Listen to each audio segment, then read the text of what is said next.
Are these good for me? Yeah. Great. But at a certain point you go, I gotta go out with my friends. And I'm talking to the turtle. Right?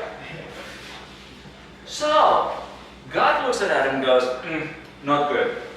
And then God says, Adam, go ahead, take a look at these animals. And Adam looks at them, and what does he say? No. I'm paraphrasing. God, you can do better than that. Come on. Give me something else. And of course, Eve was made, right? But you understand the different attitude in these two chapters? And that's before the fall we're talking about chapter 2. So 1, everything was very good, everything was great. Chapter 2, God looks and goes, not good. Adam takes a step back, looks, not good. He argues with God. This whole tradition of arguing with God is all over the Jewish Bible. All over the Jewish Bible. You're supposed to argue with God. Genesis 1 tells you everything is beautiful, take whatever God gives you. Genesis 2 tells you argue with God. But there are moments in your life when things are going to happen to you and it looks like Genesis 1. So great.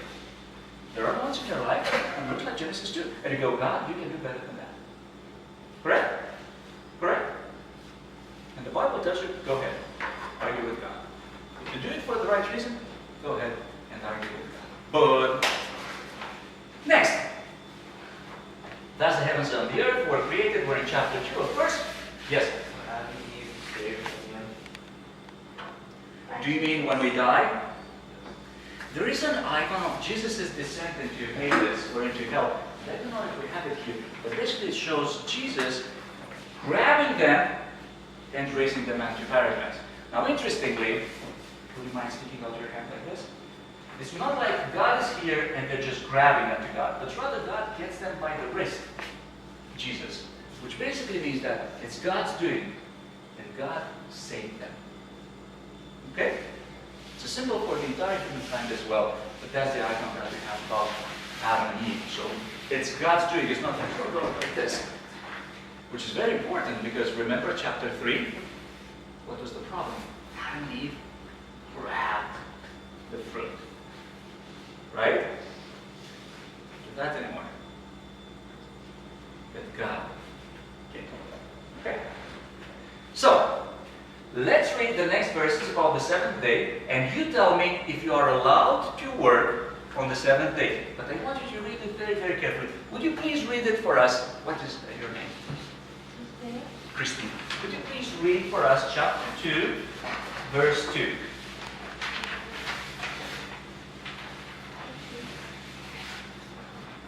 And on the seventh day, God finished the work that he had done, and he rested on the seventh day from all the work that he had done. Okay. Are you allowed to work on the seventh day? No, let me ask you differently. Did God work on the seventh day? No. He finished. Yes. Yeah. Let's vote. Let's vote. Raise your hand if you believe that God did work on the seventh day. Raise your hand if you believe that God did not work on the seventh day.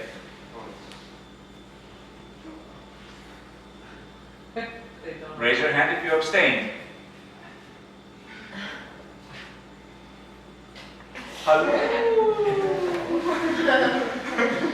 Okay. You're torn, right? Why?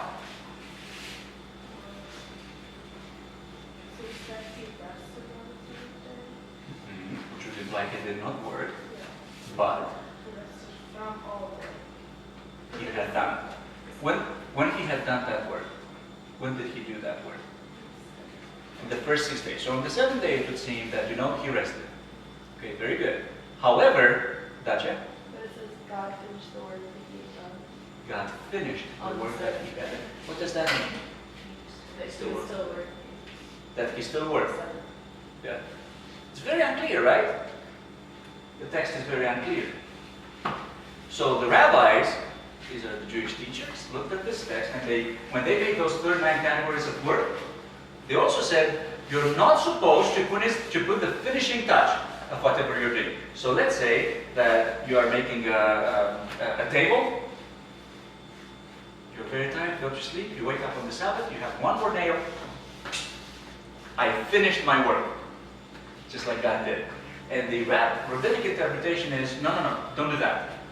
When it says he finished the work, it means he did not do anything else, everything was done, this is it. You're supposed to rest completely. You understand? But I hope you admit that the text is rather unclear. So, this is a very, very interesting question. Do you think that God rests on the seventh day? Does God respect the Sabbath? Yes. Yes. No.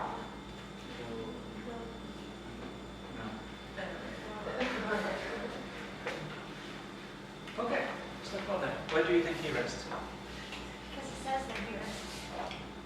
Very good. He rested then. And what exactly did that mean? He didn't do anything else? No, it doesn't say that he didn't do anything else. It just said that he rested. That might mean that he just sat down and took a breather. Very good. Very good. What do you think? Does God respect the Sabbath? Definitely when you put it that way. Well, the Lord Does God rest? Sabbath actually in Hebrew means rest. He rests, but like also he finished the work. But I don't know. It's really What do you think? Is there a difference between rested on the seventh day or the seventh day? Is like, did you say that he rested for the entire day, or he also worked and then he rested on it?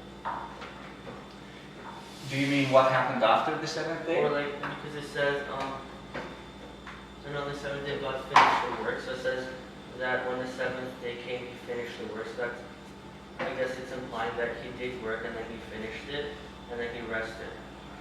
So it didn't say he only worked or he only rested, it said he did both. Right. And we said that the text is unclear, but the rabbis are saying, no, it was a complete rest on the seventh day, and from that point on, no, he just rested. So the question that I'm asking is, do you think God rests on the Sabbath? Do you think now God respects the Sabbath? Do you think every seventh day he rests? no. Why? It might not even be the next seventh day, well, you know. Hmm? You said there's some people who were in the eighth day. Right, very good. So maybe time is relative as far as God is concerned. But if time is relative as far as God is concerned, then it raises a significant question, namely, God is not resting anymore. Right? That's the problem. What did you think? Well, yeah, I don't know. I think he did a little bit of both. Okay. And even now, do you think he does a little bit? For example, if you pray to him, do you think he will help you? Yeah. If you pray to him on the I Sabbath? don't know. I don't know if I think that's necessarily work so much. Well, as far as God is concerned, it might be work. Yeah. Because he does the part that you're praying. Right? That's his work of providence, of helping us. So, maybe that is there. Yes, go ahead. I think if you look at, can we start verse 3? Yeah, you can start it. I think that it says, so God blessed the seventh day and hallowed it, because on it God rested from all the work he had done in creation. Yes. So during creation, I think he was allowed to work, Yes. but then after that he blessed it and hallowed it. So every seventh day, like after that, Yes, guys. Did you know what blessed and hallowed means? Set apart. That's what it means. Set apart. Holy, by the way, when I say the church is holy, does it mean there is no sin in the church? By the way, if you ever find the perfect sinless church, what are you supposed to do? suspect it. Don't join it. Because you might be a sinner. But there is no such thing really, as a church that has absolutely no sin. But if you find a church, you know, there are something, have you ever seen people angry with the church that because the church is sinful? And did you see that they imply that they themselves are not sinful? That's a good answer to give them. If you ever find a sinless church, don't join it. Right? So holy really does not mean sinless, it means set apart. Do we believe the church is holy? Yes. Where do you say that? The creed. In the creed, you say in one holy Catholic and Apostolic Church, right? Într-una sfântă, sobornicească și apostolică, you say. So to say that the seventh day is holy, it means that that's separate, it is from God, for God. You dedicate the day to God. It doesn't mean sit around and do whatever you want. It doesn't mean be just still, without doing anything else, it means it belongs to God. That's what it means. Okay? Good. Now, my dear friends, what I want you to do is to get together with your friend and read the passage from Genesis chapter 9. Do you see it? It's a very short one. And when you read it, I want you to tell me, how does it compare to Genesis chapter 1?